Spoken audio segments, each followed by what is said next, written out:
Hello and welcome back to Bookish. A couple of weeks ago I made a video called 11 Modern Classics You Don't Need to Read, and I always intended to film and make a follow-up to that video. So here we go. 11 Modern Classics I wish more people would read. Number 1, House of Mirth by Edith Wharton. I have a feeling that lots of people when they read Edith Wharton, they start off with Age of Innocence because of the Martin Scorsese film. And then maybe they go on to House of Mirth. I really think House of Mirth is just a brilliant novel. It tells the story of Lily Bart, who is educated and is a part of kind of the upper class of New York society right around the turn of the 20th century.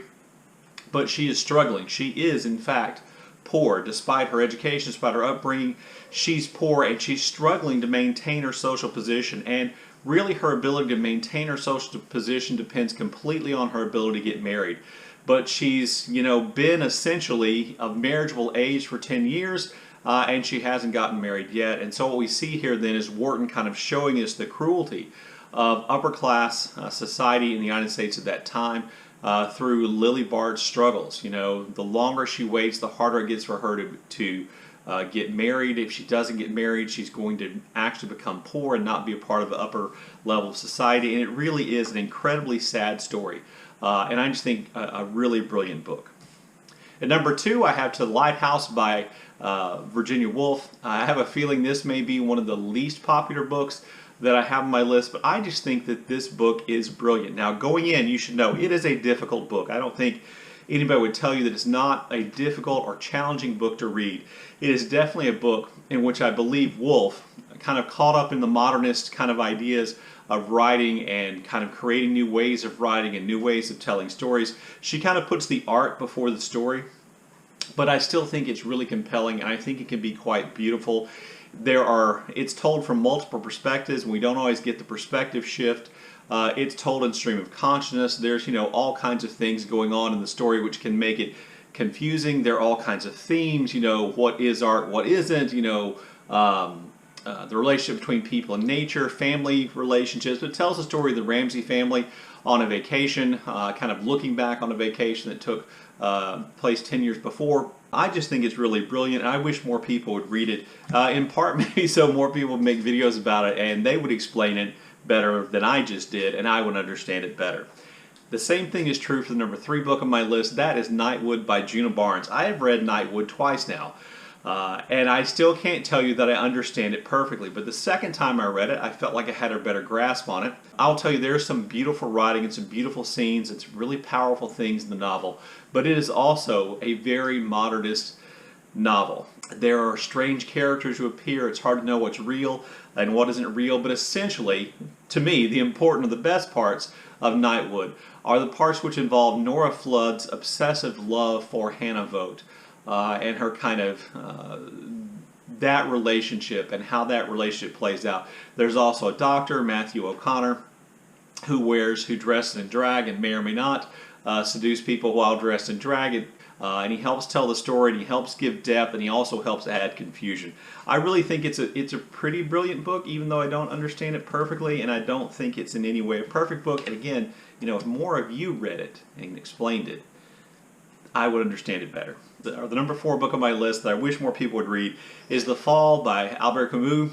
Camus is, probably maybe the best known existentialist novelist, and I think this is, to me, in lots of ways, his best novel because it actually tells the story of an existentialist crisis.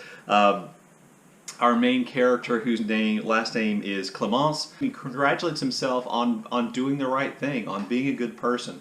But a series of events take place in the first part of the book, which lead him to question whether or not he is the good person and the person he thinks he is. And he comes to realize that he is essentially a fraud, and a fraud to himself. So in the second part of the book, he tries to expose himself as a fraud to his friends, his acquaintances, his admirers, and they essentially refuse to accept that that's true. And in the third part of the book, he descends further into this crisis, really coming close to kind of self-loathing and distancing himself from the life he had before. I really think it's a good book. And it's one I don't see talked about much here on book 2. Number 5, I have The Family of Pascual Duarte by Camilo José Cela. Cela is a Spanish writer and this book was published, I think, sometime in the 1940s. There's a specific name for the type of novel it was, and it's kind of the originator of that type of novel in the Spanish literary world, and right now I can't remember the name of it. Anyway, it's one in which a lot of terrible things, kind of attention-getting things happen, and that's true for the family of Pascual Duarte. Pascual kind of tells the story of his family in a way of kind of giving background to why, when we pick him up in the story, when we meet him in the story in the book, he is in a jail cell awaiting his execution. And certainly his family story is full of all kinds of immorality and violence and problems, and to me, it was just a really kind of moving book about perhaps understanding why someone like Pascual, who we have no reason to like, and we don't, maybe why we could have some kind of compassion for him, and maybe that's just my take on the novel, but I really think it's a great novel. I wish more people would read it. Similarly, my number 6 on the list is The History of the Siege of Lisbon by José Saramago, the Portuguese Nobel winner. I've read a few books by Saramago. Sometimes I think they're great, sometimes not. This is actually the first Saramago I read. I probably picked it up because of the title, because being a history kind of person, it appealed to me. But essentially, this is the story of, what's his name? His last name is Silva, I believe. This is the story of Ramon Silva, who is a proofreader for a publisher. And he's a well-respected proofreader, but he lives a life essentially in isolation, where he doesn't have any relationships really with almost anybody. And even like the people who help him around his house, like his housekeeper cooks meals for him like once a week, and he just eats essentially the same thing over and over again. His life is relatively, drab, but he enjoys his work. But he's assigned to proofread this book called The History of the Siege of Lisbon. And while he's proofreading it, he decides to insert the word "not" at a really key moment in that history. And when he does that, that changes both Portuguese history, which part of the story then tells the story of Portuguese history and Portugal's attempt to drive out the Moors from Portugal. It changes that story, but it also changes his own life, and he gets involved in a relationship, and his own life becomes very different. And I just think it's a very good book, and it's one I don't know that I've ever seen anybody on BookTube talk about, but I definitely think I know it's one I wish more people would read. Number 7 on the list is The Storyteller by Vargas Llosa, and this is a story essentially which centers on how Peru should deal with its indigenous population. The Machingangue, I believe, Machingangue, are the people they were the folks of this. Now, this book was written, I believe, back in the 70s or the 80s, so a lot of the issues it deals with no longer, have to be dealt with. But essentially, in kind of discussing this issue, or kind of exploring this issue of how these indigenous people should be dealt with, how their culture should be preserved, or whether or not they should be introduced to modern culture and modernized. A lot of issues about civilization in general, about how we deal with indigenous peoples, about how we look at other cultures, are explored.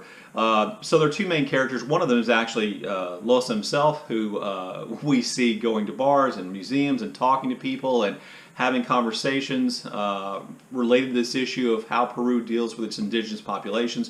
And the other character, whose name I just forgotten, actually goes and lives among these people, and he becomes a storyteller. In other words, he becomes a historian of the culture of the Machingangue people, and he becomes almost like a part of that group trying to preserve their heritage. And it really is this kind of, I really thought, interesting and moving discussion about these issues. And there are some truly, I think, beautifully haunting images that Llosa creates in the novel, which I think make it really good. At number 8, I have Jazz by Toni Morrison. Not surprisingly, you probably aren't that surprised to watch my channel to find a Toni Morrison novel on my list. Jazz follows us into the story of Joe and Violet Trace, who live in Harlem in the 1920s.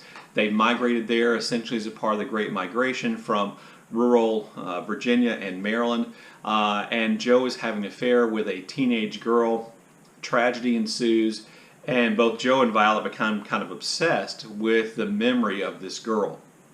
Along the way, the story really is written, I think, intentionally written with a certain rhythm, which Morrison wants to evoke kind of our idea about Harlem during the Harlem Renaissance and during this period in the 1920s. And she incorporates stories which are representative of stories of African Americans past, after slavery but before the Great Migration, and how those threads of those stories and that heritage of those stories affect Joe and his wife in the present. And I really think it's good, a very good novel. It was for a long time my absolute favorite Toni Morrison novel, and that's probably because it's set during the 1920s. But I do wish more people would read it. Number 9 on my list is Slow Man by J.M. Coetzee, the South African Nobel winner. This tells the story of Paul. I've forgotten his last name. And Paul has had an accident in which he was essentially, while he was riding his bicycle, run over by a car, and that's caused him to lose part of his leg. His initial reaction to that is to essentially withdraw from the world, and nurses come in to take care of him. But when one particular nurse comes in to take care of him, they kind of become he kind of becomes involved in her life, and he forms an attachment to her, so much so that he wants to help her son.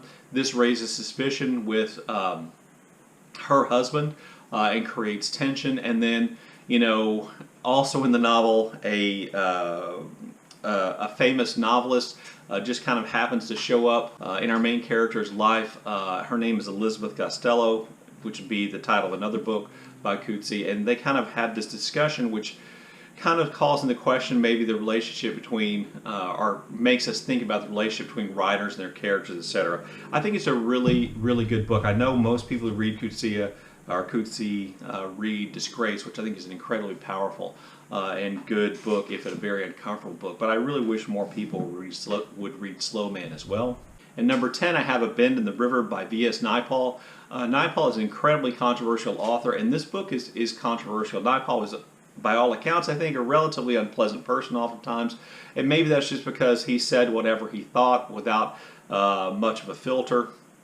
But this novel he also receives criticism for because of its view of Africa and the people of Africa at the time of independence. So the novel follows a character named Salim. He is a Muslim of Indian birth, and he decides to move himself to the interior of a newly free, or newly independent, I should say, African country. That country that's represented in the novel is Zaire, and he moves to an interior town in that country, which is Kisangani, even though it's not named in the novel. And he lives there, and he runs a shop there.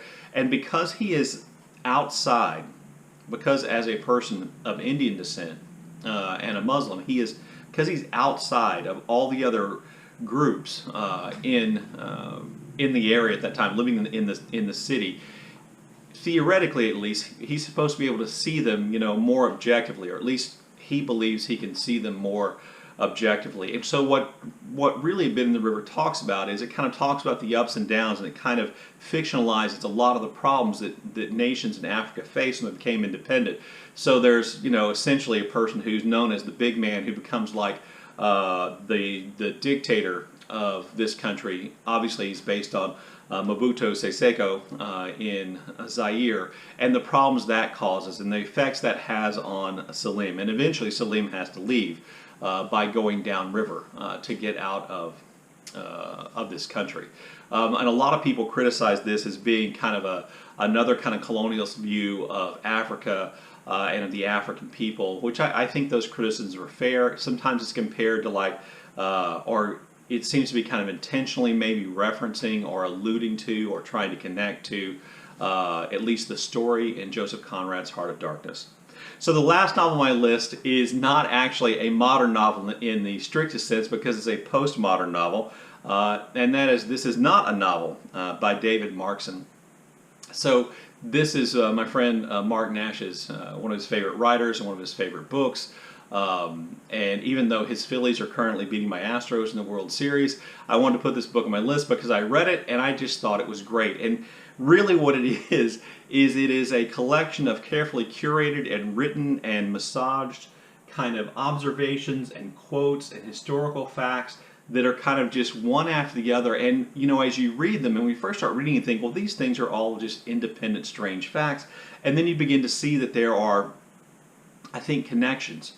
Maybe maybe the reader makes those connections, maybe Marcus intends for us to make those connections, but they're there.